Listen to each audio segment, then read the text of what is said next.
Welcome back, guys. Before we jump into this week's episode, I have a big favor to ask. If you get 2 minutes to vote for the Beyond Condition podcast as the Listener's Choice Award over on Apple Podcast, this would truly mean the world to me. I'm going to pop the link in the episode description, and I'm also going to put a link on my link tree that you can find on Instagram in my bio. Honestly, every single one of you that listens and has been through this journey with me as a podcast host, it genuinely means the world to me.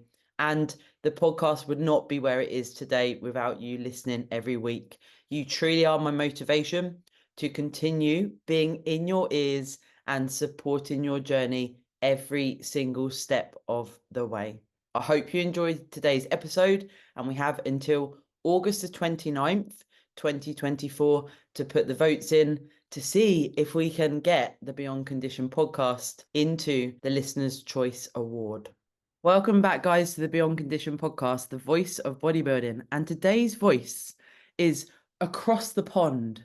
Anastasia Rider, IFBB Female Bodybuilding Pro, joins me. And of course, we're going to get stuck into some meaty subjects. But thank you, first of all, for joining me today. Thank you for having me. And of course, an extra thank you because you're 2 weeks out. Yeah. Where is your show? I'm doing Tampa Pro here Oh, in Tampa. love it. And have you done the Tampa one before? No, this is actually my pro debut, so this will be really cool. And it was the first bodybuilding show I ever went to almost 10 years ago before I'd ever competed. So it's kind of like full circle, which is really neat. Yeah, I guess it's that it's quite meaningful then, isn't it? It adds like an extra little Yeah. this is the first show I did. Let's actually talk about that. What were your thoughts when you first went to a bodybuilding show? Because I was like, wow, this is so fucking cool. What were you like? I had been working out a little bit, but I lived in Georgia at the time, and there weren't like really any bodybuilders around me. Like I had seen pictures and stuff, but this was my first time being around like real bodybuilders. And I remember going thinking that I was like pretty fit already. And I was like, yeah, I'll fit in here. I work out. And I went and I saw what the people looked like. And I was like, oh, not even close. For sure. And then did that sort of the seed was sown to be like, oh, do I give this a try and then embark on a prep, or how did you sort of go about that? Well, I had never even it was just like eye opening for me to see what people were capable of. I don't think I really like made any decision that day, but like just being able to see what people could do, like especially like what women could do, I was like, wow. And then when I went back to Georgia, I joined a gym that was a bodybuilding gym. They had a women's physique girl that worked out there, and that was kind of when I was like, oh, okay, like I get it now. I see how you can do this. Yeah. Did you start in physique, or how did your journey sort of go from there? I actually started in figure almost 8 years ago. Now was my first show in figure. Yeah, yeah. And So how did you get on? figure I did pretty well. And then it was like top three in open every time I competed.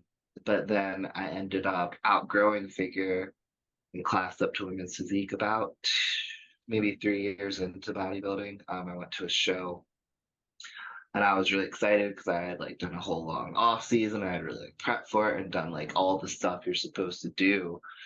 And I got on stage and I got dead last. And I was like, what the fuck, man? And we went to the judge and they were like, yeah, the problem is you were just too big and too conditioned for figure. Like you don't fit the category anymore. So I went and did a women's physique show 3 weeks later and won the overall there. So I was like, okay, I get it. This is where I belong now. Yeah.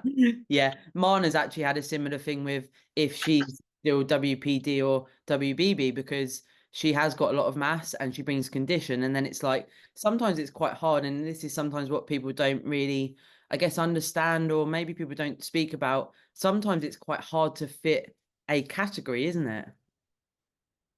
Yeah. Yeah. And the same thing that happened with women's physique when I did that. I did women's physique pretty well, better than I did figure, honestly, for about 2 years. And I went to a pro qualifier and I got in first call outs, but they put me fifth. And when I asked for my critique again, they said my legs were too big for women's physique. So I could either stop training legs as much to fit the category, or I could build up my upper body and do women's bodybuilding. And I wasn't going to stop training. So next logical step was bodybuilding. Yeah, for sure. Is it still at times like quite surreal? Because when we look at our physique, sometimes it's like, whoa, that's me when you're, on stage, and then you've got an IFBB Pro card and this type of thing. Did it still feel surreal at times? Oh yeah, completely. Because I was up until maybe I was late 20s, I was around 135 pounds. I don't know what that is in kilograms. I know you guys don't use that, but I was I was very small my whole life, like in every way, just never a big person, tall but never big.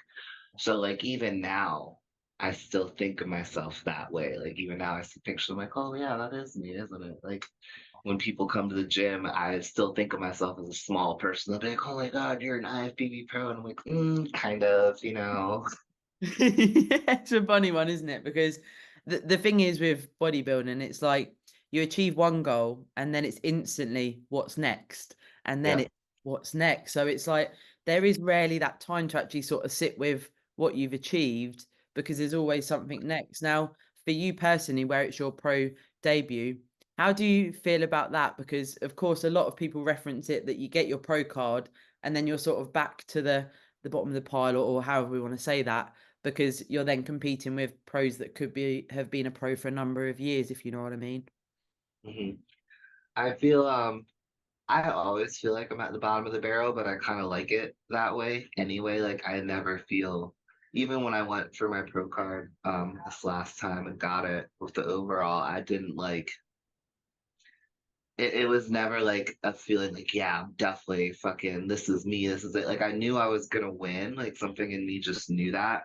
But at the same time, I was never like I don't know. I just have never had that feeling or mindset. Like it's all very surreal to me the entire time it's happening, and like I'm just happy to be there most of the time.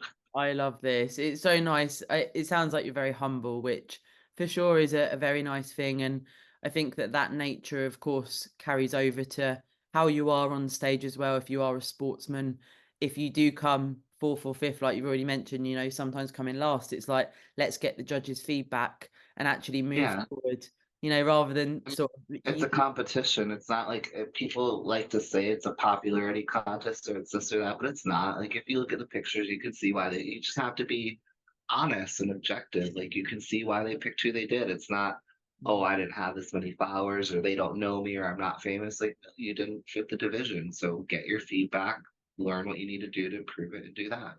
Yeah, for sure, for sure. And as you moved through your last growth phase, was there certain areas you were continuing to bring up? Was it mainly the upper body you were focusing on? This last growth phase, it was a lot of back and a little bit more legs. I know that for my height to look comparable to the shorter girls, I have to have very big legs and arms. Like they can't just be there because otherwise my symmetry is going to look off. So I like really focused on that this off season.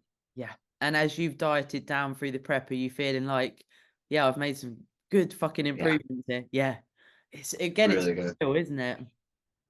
It is. But I knew I would because I wasn't. If you're honest with yourself, you know what you're doing, what you're not. And like this last off season was barely an off season. Like I might have eaten egregiously off plan, like just straight up junk, maybe 3 or 4 times. Every other time it was like, oh, I'll have some sushi or I'll have like like clean stuff. And then I got back on plan 100% maybe like in Hmm. No, April, end of April. So I've just been on point since then. But it makes a huge difference when you're actually doing what you're supposed to do versus kind of fucking around and lying to yourself about it.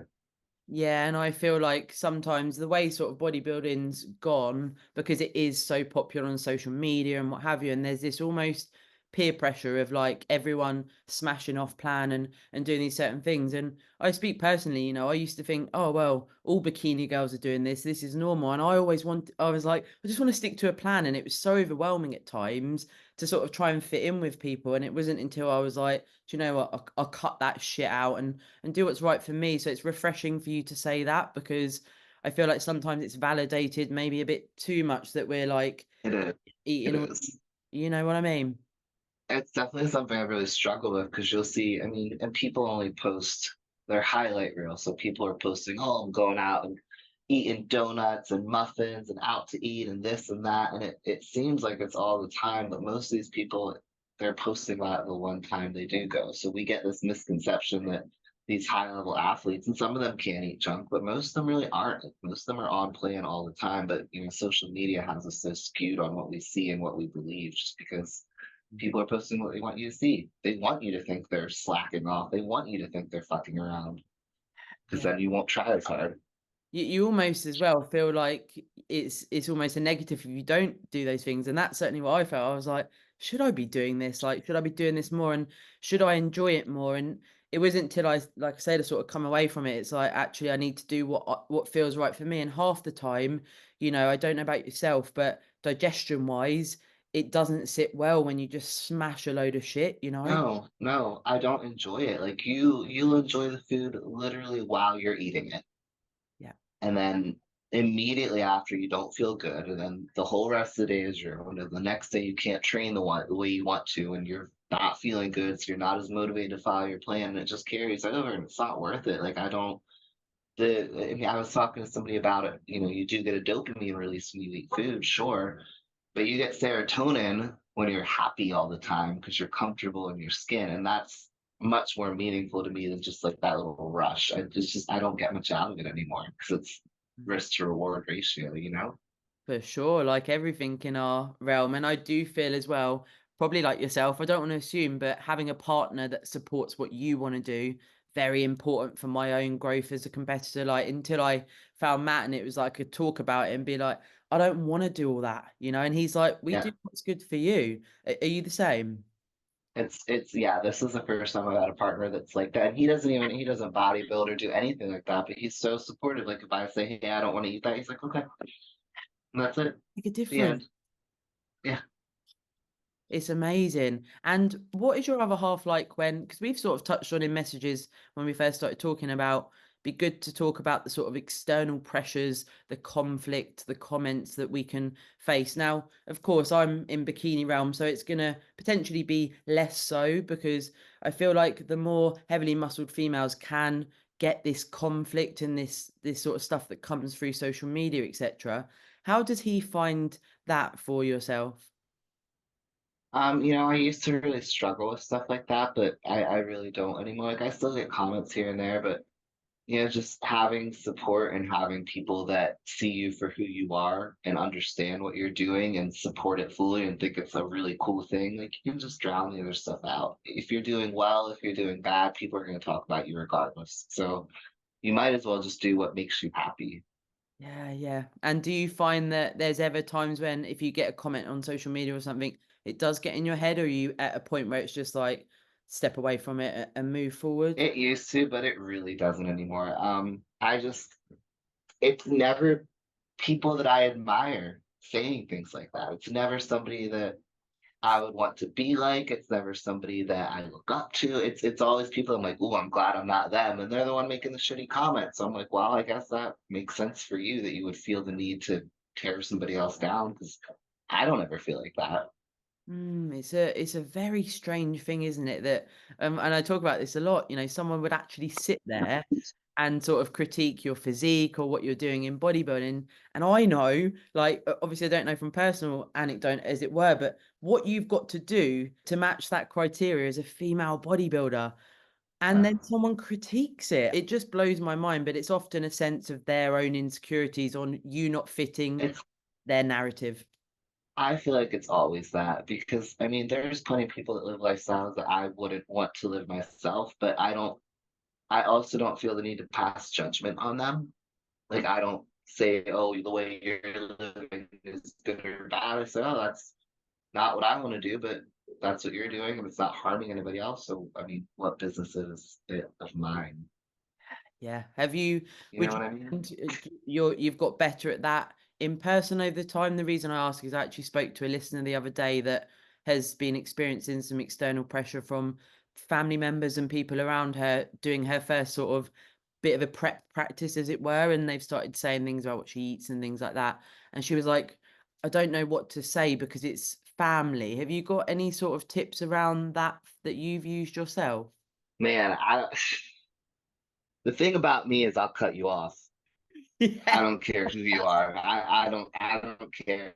Like I have one life to live. Every single day is meaningful to me. Every single day is an opportunity for me, and it's a gift. Not everybody gets it. So I'm not going to spend a single day letting somebody sit in my face and tell me about me. Like, I don't care who you are. It doesn't matter. You're not going to do that to me. Yeah. I'll just cut people off. I'll say, hey, this is what I'm doing. If you have such a big problem with it, Yeah, goodbye. It does get yeah. easier with time as well, for sure, because people sort of grind you down, don't they? If you let it go on too long, you suddenly start thinking, I don't want to see this person and stuff like this. And I've had guests on before that have said they've cut family members off because the family members just keep at it. And it's like, look, it doesn't matter who it is. If you're criticizing my passion, there does need to be an element of it's either cut them off or say to them, look, this no longer carries on this way.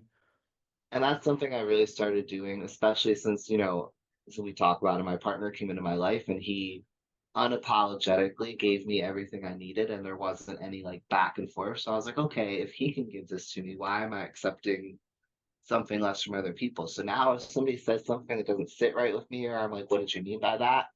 I just turn around and ask them. And I think so many people are like, oh, I wonder what they meant. I wonder what they mean. Asking people around, asking, like, what do you think they're thinking, feeling? I just go right to the person now. If you say something, I'll immediately turn around and be like, hey, what does that mean? Give you an opportunity to tell me. And if it's something that's not going to work out between the two of us, that's it.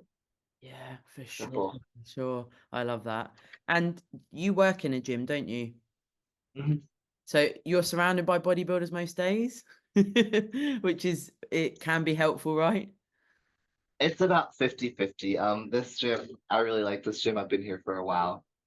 It's about maybe 40% bodybuilders and people like really in the sport. And then this gym has been here 40 years. So we have like just some people here, just some regular people. And I've gotten some interesting, especially during this prep process, the last couple of weeks, I've gotten some interesting comments and reactions. Not all of them the best, but again, it's one person. I just ignore people and move on. Like, I'll walk out and I have some of the older people here that'll just mean mug me. I'm like, bro, we've never spoken before. Like, why? Like, what? Like, how miserable are you, bro? Like, I I just don't even get that. bothered by it. Yeah, It's so it's weird. it is so weird. Do you ever get comments, or have you ever got comments about like what you eat and how many times you eat and that type of stuff as well? I It's so funny because I was literally talking about this with somebody the last year or so, like the bigger I get, when I go places, people will just tell me what they eat. But like it's not like to ask me what I eat or ask what they should eat or ask me what even what I think about what they're eating. Like people will just randomly be like, "Oh, I see, you're having chicken. This is what I eat in a day." And I'm like, Okay. "All right, that's cool. Good, cool." It is funny, isn't it? I literally get that all the time. Like, what are you eating? And I'll tell them, and then they'll just launch into what they had for the last 3 days. And I'm like, Okay. all right, cool. Now, you said your other half isn't a bodybuilder. Does he train? Does he eat like similar to you or anything like Yeah, that? he does strongman competitions. Oh, cool. So he Yeah, understands. 100%. And he's actually immigrated here from Russia, but when he was over there, he primarily managed and worked in like bodybuilding gyms. So Oh, he gets all the ins and outs of the sports. He understands all the everything I'm going through, like physically, mentally. 100% he gets and is super supportive. yeah, I love that. There does Yeah. seem to be actually. I've noticed. I've come across a few female bodybuilders that their other half is a strongman or a power lifter, and it seems to work really well. It's the way to go. It Yeah, really is. yeah. I've mostly dated bodybuilders in the past, and it's just kind of a weird dynamic where, as a female, the man you're with is so into himself that, like, yeah, you become like an afterthought. And I was like, but we're together, like, like you, like, can I, But with dating a strength competitor, they're still in the gym, they're still concerned about what they're eating, they're still concerned about like resting, supplementation, like all the same stuff I'm concerned with, but they're also not, hey, look at my abs. Hey, here's my weight today. Hey, do you see this vein? Like it's not to be selfish, but like when you're in a prep, you kind of want it to be like about you because it's such a hard thing to do and such a focused thing to do. And it's when your partner's like, well, look at me, you're like, eh. I did always think that. I actually said when I divorced from my previous husband, I was like, I don't think I could be with a male bodybuilder for a long period of time. I just couldn't see that that would sit well for me personally. And it's nothing against them per se, but it was like, I don't want to be in competition with my, Exactly. see what I mean? And it's like, Yeah. and I feel like, you know, the strong man, the powerlifter vibe, there's some at the gym I use, it's like they're just, they understand it, but there's not so much concern on like, oh, can you see my abs and all of this type of thing. So like you say, Yes. that, and I think that's a very mature way to look at it. Like you said, it's like in a prep, I say to Matt, at the moment, this is my priority. And it's not that I don't love you. It's not like you're not my priority. But I think that sometimes you need to have an element of this next 14, 16, however many weeks, it is about me. And I want your 100% support. And I feel like that really helps. Do you? It's huge. It's everything. And if you look at like, I look a lot at like boxing and stuff like that because it is so similar to bodybuilding. It's probably the most similar sport because they're the only ones that are like dieting hard, doing the cardio, checking everything on a strict meal plan. Like they're doing the same things. Yeah. And you know, when the boxers talk about their training, it's like the whole rest of the world is gone. But then you look at what they do and what they accomplish, and you're like, okay, I get it. Yeah. And bodybuilding is the same thing. It has to be a full on approach, or you're not going to be your best. And if you're not going to be your best, what's the point of sacrificing all the things you do to do it?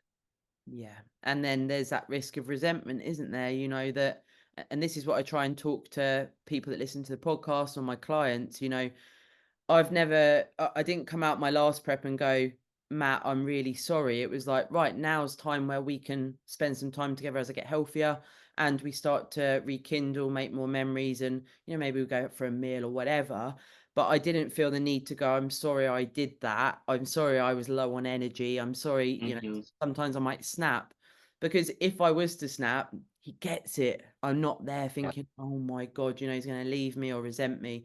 It's super, super important because you it's get so good partners, don't you, that are like, "Oh, it's all about you." It is for now, yeah, but look at what I want to for achieve. now. Yeah, yeah, Yes. so And important. it's great too about about the being patient thing because I remember my exes that I would date that were bodybuilders. If I was in a bad mood, they would give me that bad mood right back, and we'd start fighting. Yeah, Now with him, if I'm like getting irritated, he'll just take his phone, take his shit, stand up, walk outside, and just sit by himself for a couple minutes, that's like and mad. then just I'm like, come back in. because as well, you know, right, when you're getting close to the show, it can be something so small, but you might have had a few things, and then you get in your own head and you're like, ah, and then it's like nothing's actually happened. Yeah, like we almost got in a fight over a piece of bread the other day, and we didn't because he was like, "Wow, this is dumb," and he just walked outside and gave me space, and he had space, and he came back in like 5 minutes, and I was like, "Yeah, this is we're good. We don't need to talk about this. We can just Yeah, move on." yeah. It's so refreshing. I'm so glad we've actually spoken about that because it's rare you actually meet this type of vibe. And I feel like talking about it as well, you know, there will be people listening that do face the conflict. And I feel like you sort of think that, okay, I'll have to put up with it because they're supporting me to do the bodybuilding. It's like, no, you know, it's not like They're that. not supporting you though. If they're stressing you out, they're not supporting you. And that was like, with the bodybuilders I dated, people think, "Oh, it's so lucky that you have a bodybuilder that gets it." And I was like, it's really not Yeah. lucky because they don't have the patience for it because they're doing the same thing. Like you just can't. Yeah, yeah, for sure. And then when he comes to your show, that'd be the moment, won't it, where it's like you, I don't know if you do this, but I looked in the audience in my last prep when I was competing, I'd see Matt and it would be like, it's all worth it. Do you know what I mean? Yeah. Yeah. Well, he gets so emotional too about the shows too, so that's really cool. Like it's like it's so exciting to him, which helps me too because I don't feel like I'm dragging him through this process. Like I don't feel like he's like waiting for it to end. Like, oh, I can't wait till you're off prep. Like, I never feel that way. Yeah. It's just excited. Mm. And do you have plans? So you're doing this show in a couple of weeks. Do you know what your plans are after that, or it depends on how that one goes? All depends on the show. God. All depends on the show. I would really like to keep going, You're feeling pretty but good, although it's hard. yeah. You're feeling in a good spot. Well, and I felt that way last prep too. Like my mindset has just been so good. Like I got off stage at nationals, and I was like, I'm happy I can enjoy time with friends and family and like do other stuff. But if I wasn't doing this and I had to keep prepping, I would also be okay with that. Like it wouldn't. Yeah. That's totally, and I feel that way now. Like if this is the end of my season, okay, cool. Like I have a lot of clients with big shows coming up that are really exciting that I can focus on. But if I keep prepping, I'm ready to jump back in on Monday. So like it goes either way. But my mentality of it is so good right now that it's just see what happens. Yeah, yeah. Now, another relevant point you just raised there. So you have coaching clients that you're prepping. How do you find that? Do you find that you've just got that vision for them and it's I solid? love it. Yeah, I love it. I'm really passionate about what I do for me, but like it's so cool to lead somebody else to that and watch them do it on their own. Cause that's what it is if you're coaching people. You're not giving them the answers, you're showing them how to find them. And to just watch people like come into themselves is so freaking cool. yeah. Isn't it like when you get clients and they say there's certain sentences in there and you can think, whoa, I feel like my heart's gonna burst because to see that fulfillment in someone and taking them through the journey, you become so close as well. It's You I do. You almost do. it's like I sort of reference my clients as family because I believe that you want your clients to be able to come to you with everything and anything. I'm sure you share the same mission Mm. there. Mm, yeah. It's cool because I've had a lot of people work with me for like a couple of years now. So I've gotten the opportunity to like really guide them through it and watch them evolve, not only like just from a placing standpoint, but like how they approach a prep, like watching them do their first prep and be like nervous and kind of fuck up a lot of stuff and like not be sure to then watch them get on to like their third and fourth prep and have them just locked in and just like nailing everything and enjoying it. And it's so cool to see that. Like it's really rewarding. Yeah, for sure. Because we do get inside our own heads, particularly if it's the first time, right? You're standing on Oh stage yeah. in a bikini and you're like, bloody hell, your posing can be off because you're so nervous, you get the shaky leg and all of these things.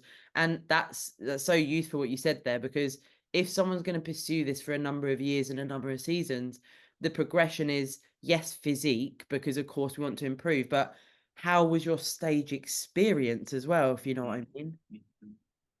Yeah, that's a really cool part to like take somebody through a prep and have them be like, wow, I really enjoyed that. I learned a lot about myself. I'm happy with what I accomplished. I'm happy with what I made. Like that's the goal, it's to be happy and to watch somebody find that and be able to do it themselves is so freaking awesome. So I'm excited about that. Mhm. And it's then, I don't know about you, but the subjectivity in bodybuilding. Now, of course, we've spoken a bit about placings and who's the best on the day, as it were. Do you arm your clients with sort of a bit of a talk about that it is a subjective sport and Oh how that, yeah. yeah, same, yeah. I try and be really transparent about everything from the jump because you don't want to find out later on. Yeah. It's arming someone, isn't it? Because the thing is, if you don't come first or even top three, it's not necessarily you've done something right. If you've stuck to your plan, No. right, everything's nailed. It's what is the judge's feedback? What can we improve on? And of course, if you think you're going to go in and win every time, it's going to be a fucking shit show after if you don't know that Yeah. there But is. you shouldn't want to win every time. If you're winning every time, you're not giving yourself an opportunity to improve.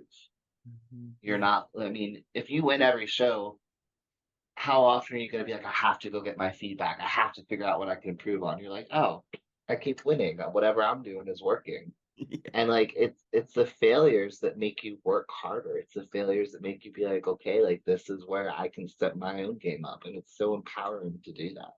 yeah. And I find, I don't know about you, but having a look at who's placed higher than me, it's like, Yeah. okay, that's fucking motivation for me in my off Yeah. season. Oh yeah. Seeing that woman's delts in my fucking off season every time I train. 100%. 100% I do that. I mean, I have so many women that I follow on Instagram just because I'm like in awe of what they've done. And I'm like, okay, like this is the kind of thing I want to be seeing. This is the kind of information I want to take in. This is where I want my mindset to be the same as them because they're doing what they said they were going to do. And that's what it's all about, really. Yeah, finding those that give you inspiration and strength. And then I don't know if you've done this, but sort of on Instagram, if you find that someone is coming up and you maybe follow them and they're giving you any negativity, do you find that you can sort of remove that person as a follower, or you move Oh, forward? immediately. Yeah. I don't, like I said, I don't have time for that. For what? Like, I'm not going to waste a single second of my life entertaining somebody that's not doing anything positive for me. I mean, and it sounds selfish, but you only have one life to live. Like, It's such a, I think until you get it, like what we're talking about, you get these internal struggles of like, I can't unfollow people. I don't know, like if they see I've unfollowed them, what they're gonna do. And it's like in reality, they probably oh, won't what even. are they going to do? What are they going to do? Show up at your house and beat you up? Like, oh, now they don't like you. There's another one. It's like Okay. we have to have that switch, and then it's like, well, actually, Mhm. like you say, we've got one life. And where you started your journey, have you had different coaches over your time of being a competitor? I have. My first coach was the same coach my boyfriend at the time was using. I think pretty much everybody does that. He Yeah. wasn't terrible. He wasn't great. We made it. And then I worked with a few other people. I actually coached myself for a period. That was interesting. I did well, but it was interesting. I wouldn't do it again. Yeah, tell And tell me more, tell me more. I, I had just gotten fed up with the coaches I had been using. They weren't bad, but they weren't, I didn't feel like they really valued me or saw potential in me. And I was coaching other people at the time and I saw how I treated my clients. And I was like, well, if I can't find that in somebody else, I'll just do it for myself. And I'll say it went really, really well up until probably like 2 weeks out. And then, at that point, you're so in your head. I started doing shit I shouldn't have done, like too much cardio. Like I did a refeed, which I needed, but then I was like, oh, should I have done that? So then I jacked up the cardio peak week and cut a whole bunch of shit. Somehow I still won women's physique and women's bodybuilding at that show, but it was like, man, my peak was not what I would have ever done for somebody. So Yeah. after that, I was like, okay, let's find somebody we trust to coach you. Yeah. Even if it's like, I think sometimes maybe competitors might get to a point where it's like you're sort of having involvement as well as a client, but then that second eye is so fucking useful, especially when you're 2 weeks out, right? Yeah, and the thing I really like about having a coach is just shutting your head off. Like I don't have to think, I don't have to decide. He sends me what to do. I do it like a robot, just very literally every single thing he says, and that's it. And then I don't understand people that check in and like put their opinion with the check in. Yeah, it does Like, happen. that's not my job. I don't want that job. That's why I hired you, so you can make the decision. I don't want to think or feel anything about how I look because I'm not in my right frame of mind right now. I'm Yeah. not really looking. Yeah, and it's a mind warp, isn't it? All of the phases we go through, particularly getting close to a show and then reversing out. How do you find the reverse out period of time? I used to really struggle with it, but now it's not. I don't like feeling bad. I don't like not being able to work out. I don't like not being able to go to work. I don't like walking around my house holding my stomach because I feel like shit. Like it's not for me. I'll have maybe like 2 days after the show where I'm just eating like shit. Not like I don't do the sugar binges, but I'll eat off plain food like burgers and pancakes and stuff like that. But really, after 2 days, I'm kind of like, ugh, like, I It's don't. funny, isn't it? Yeah. Yeah, I'm like, ugh, like all that stuff I thought I wanted. I'm just, Yeah. I Yeah. end up people bring me so much shit after the show, like treats, and I give it all away for the most part. Just give it to people. There you go. Then it's like craving that routine. And I find it's a weird space, isn't it? Because you're obviously dieting down for so long, everything's tunnel vision. Then you have those couple of days or however long each person is different. And then you're sort of in this no man's land of very hungry, but your food's going up a good amount, could be each week it's going up by a portion, and you sort of think is there ever an end in sight? But it can Yeah. last quite a while. Sometimes you think this is lasting bloody months. I like it though. I mean, and it's funny because the last prep, I got off stage and my coach was like, okay, just take a week, don't worry about it. You need to gain weight back anyway. I got really freaking lean. You can't stay lean like that. He's gonna take a week because he knows I'm not just gonna eat cake every day. Like he knows about me. So he's like, just take a week. And really by the fourth day, I was messaging him and I was like, I can't do this. Just Give me a plan. send me something to eat. I was like, because for the first 2 days I ate whatever, and then I ate almost nothing. Like I had like protein bar, a piece of fruit. I was like, I don't know what to eat. I We don't are know what so to do. similar. I was like, I don't know how to do this anymore. It's such a wild thing because it's like, I think as well, maybe more like the earlier on in your seasons and first timers, you sort of have this built up in your mind that all of those foods you just mentioned are going to be like the holy grail. But what we forget is when you do it hedonistically, the body's like, what the fuck is going on? Mhm, So mhm. then, of course, I've been there where it's like, bloody hell, your gut, and Oh then my God, yeah. terrible time. And then it's like, it's almost like you've got a terrible hangover. Well, it sets you up for failure for your whole season after because, I was horrible at reversing at first. I think everybody kind of You was. have I to don't think learn. anyone nails it out jump, yeah. But I remember it would be weeks until I could get my shit together to not be bloated. And if you're bloated all the time, how motivated are you to follow a diet? So I would just dig myself deeper and deeper into this, huge surplus of calories I didn't need, meanwhile gaining a bunch of body fat. And then I set myself up for failure for every season after. I had to dig myself out again. Then Yeah. I'd overeat and have to dig myself out of that. And then, once I broke that cycle, everything got, I don't want to say easy because none of this is easy, but the the focus that I had to have to get on point wasn't there. Like it was just effortless. I could just be like, okay, this is what I do. Yeah. Easy.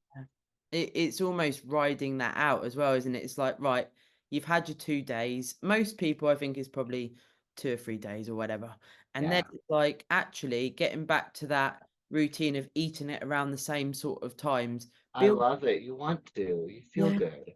yeah. And I always find as well, a really good way to do it is almost building out your prep diet to a certain degree. So it's like, say you've got a small portion of oats in the evening. It's like, well, actually, let's make that bigger rather than like completely different foods. And then again, the digestion could go off. And then what do we rely on? We're looking at a physical Yeah. response, and then when you do have GI distress, it's quite hard if you've populated your gut with so many unknown foods, as it were. It's like, what food is it that's maybe causing this irritation? It's hard to find out.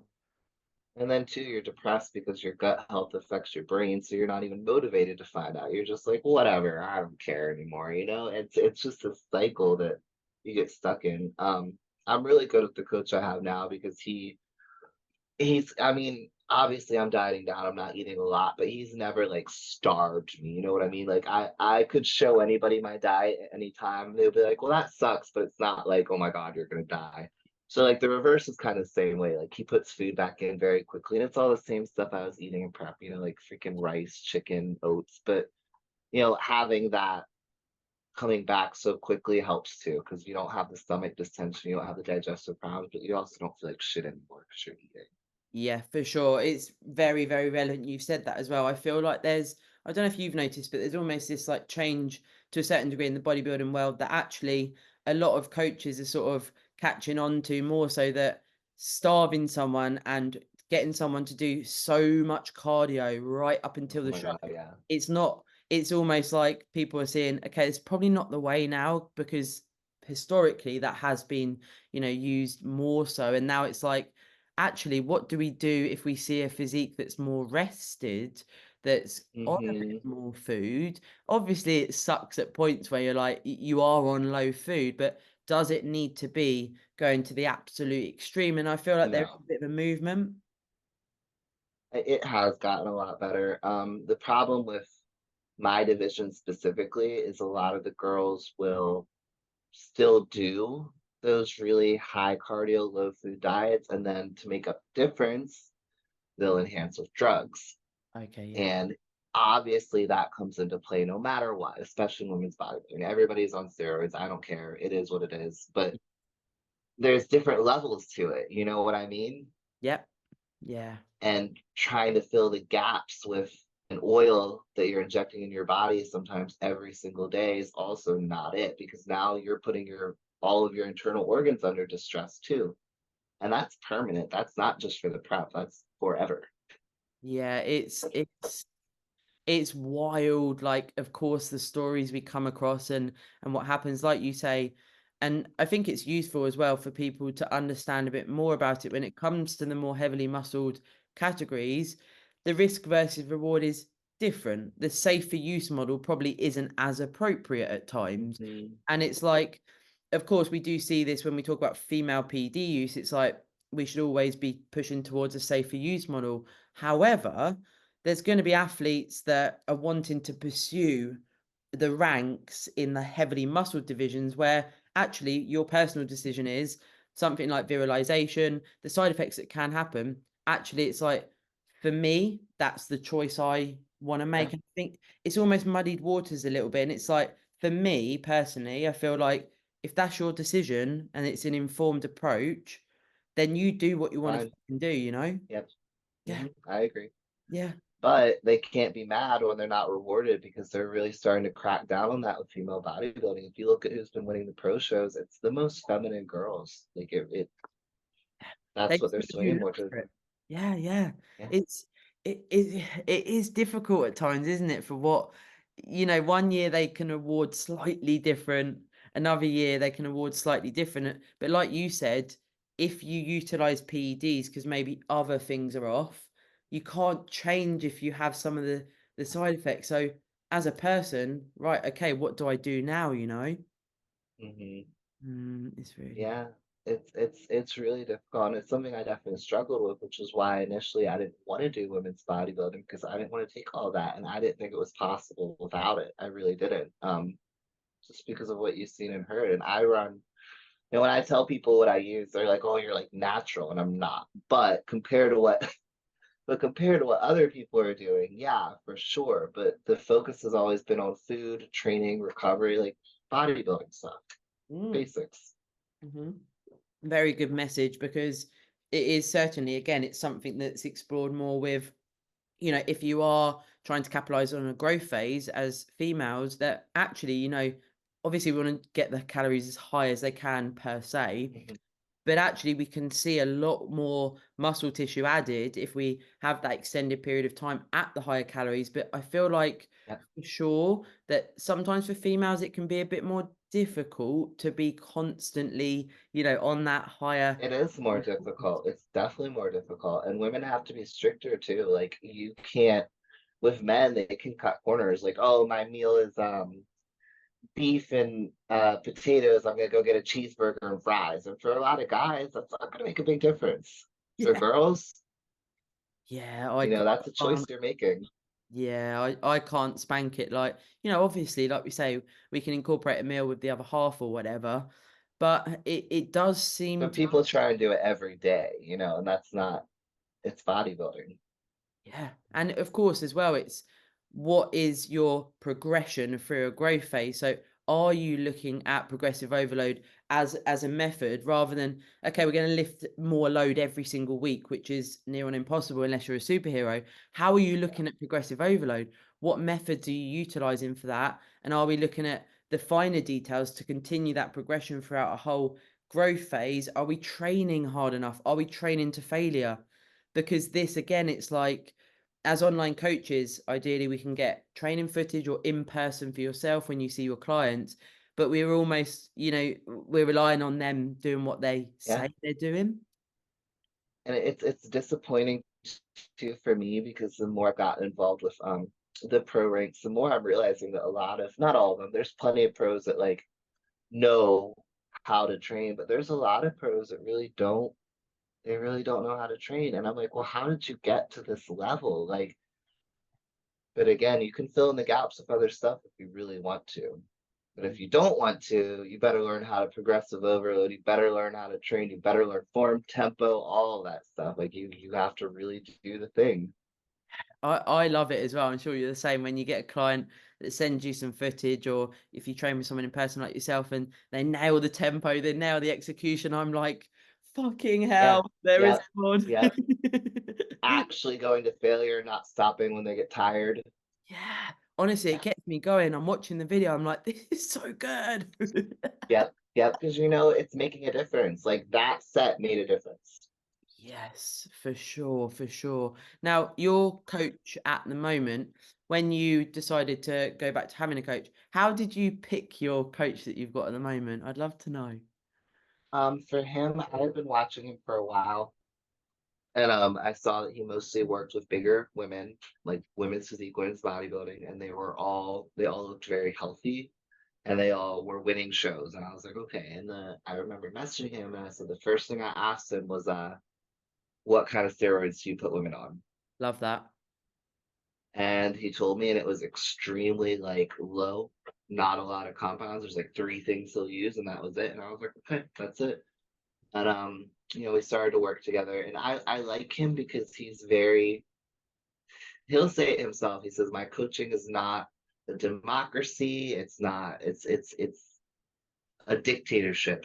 If you don't like it, I'm not the coach for you, but this is how I operate. And I love that because I know exactly what I'm going to get from him. But I know that at the end of the day, he puts my health before anything else that we do, which is for me, that's the most important thing. I know it's not for everybody, but I have a life I want to live outside of the sport and after it, and I want to be able to do that. So having a coach that's at their forefront of their mind at all times is so important to me. Yeah, I love that he's been straight up with what he offers. And I think that this, for anyone looking for a coach, or if you're not happy maybe with your coach, it's like from the get-go, and it's so important, and you'll be the same, as a coach, you manage expectations, right? That should be the basic. Like, what does the Mhm. coach expect from you? What do you expect from the client? What are the ambitions? Is it realistic, etc., etc.? And having that clarity, it's everything, isn't it? It is. It's great. Yeah. But he's like yeah, I tell everybody the story and it's pretty funny, but I would never work with another coach after working with him because I think it was maybe the second week we worked or the second month we worked together. So we weren't like friends or anything. Like, it was just purely coach client. We've been together 3 years. So we talked, but it was just like I check in, he updates me at the end.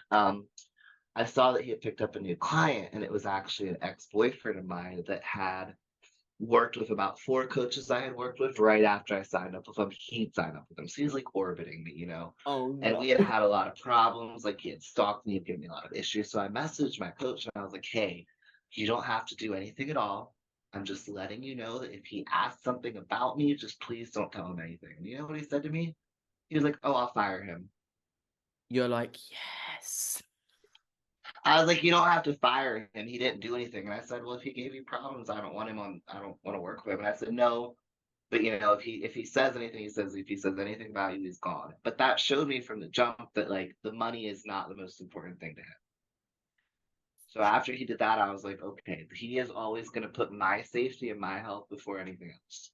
And that's important that you're managing the expectations, what you want from a coach. I think it's important for us to both have that, because yes, you're paying for a service, but it's like, if the coach knows what you expect from the coaching, it's so much better for coaches, because it's like, this is what my client wants and this is what I can Mhm. deliver. Okay, is that a good partnership? It's useful what you said there as well about coaches can, of course, fire clients, or the other way around. And I think that sometimes it can be a tricky situation either way for the coach or the Mhm. client, because we do have coaches listening to the podcast where it's like, if that's hard for you, a certain client is hard for you, that could probably be quite tricky.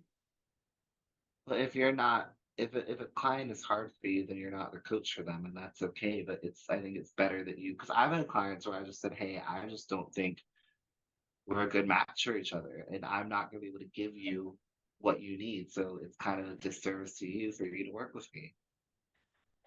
How do you find that? Are you quite strong in that type of, yeah. Well, I don't want to do that because I know that when tension starts to get high and we get into like a stressful situation, we're both just going to be at each other's throats because we're not seeing eye to eye now. We're definitely not going to see eye to eye when you're close to a show. Like you're not seeing eye to eye with anybody, let alone me. So I don't want to like even pursue that with you when you could work with a coach where like you and them just click better.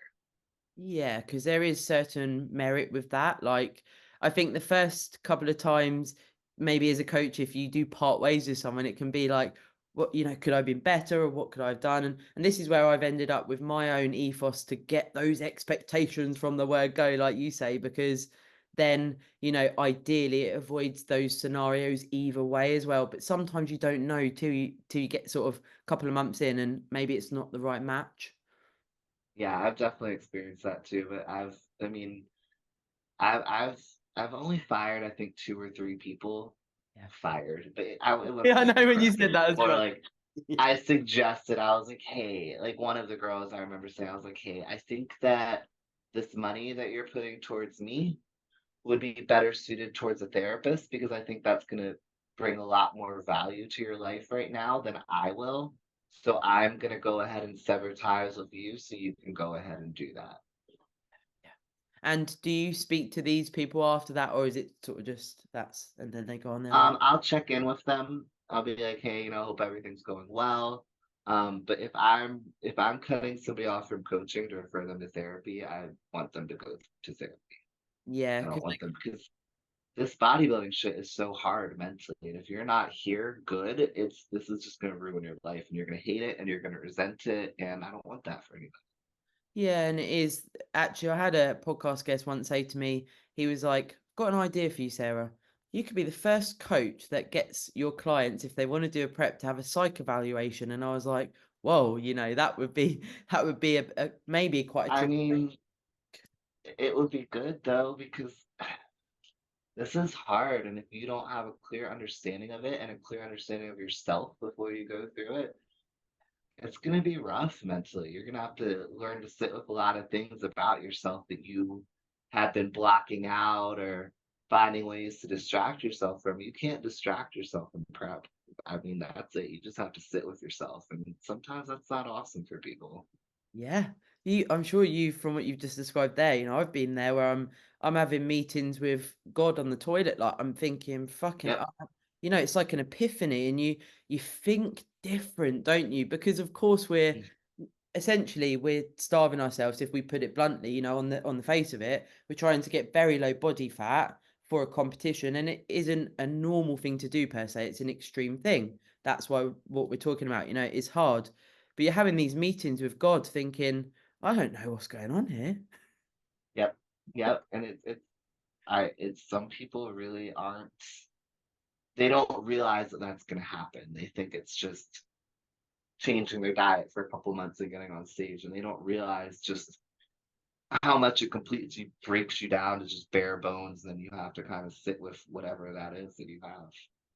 Yeah, it is wild. It is wild.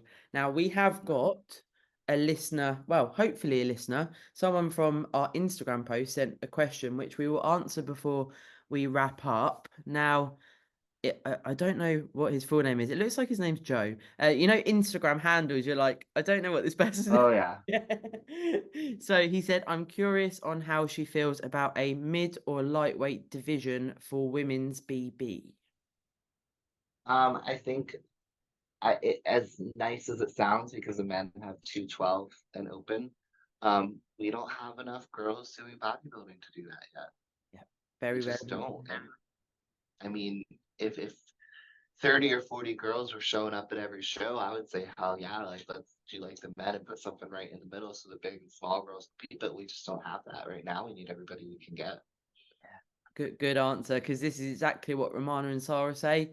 And particularly in the UK, there needs to be 5 ladies turning up to get the pro card, and sometimes there's 2, Yeah, uh, yeah. very, very hard. So hard. Now, I want to as well, before we say goodbye, invite you to do a roundtable with me, Sarah, and Romana. Obviously, I'll message Oh, you really? about it, but if you'd like That to, would be so cool.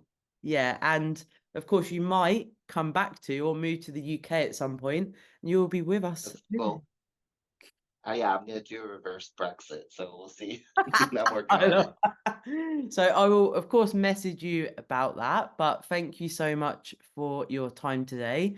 And I will Thank put you. your Instagram handle in the description. If anyone wants to speak to you about anything in the episode, I'm sure your messages will be open. Oh yeah. Yeah, definitely. Perfect. Well, thank you and enjoy the rest of your day. Thank you, you too. 2 weeks out. Let's go, my G. Oh. Bye. Bye. Hey!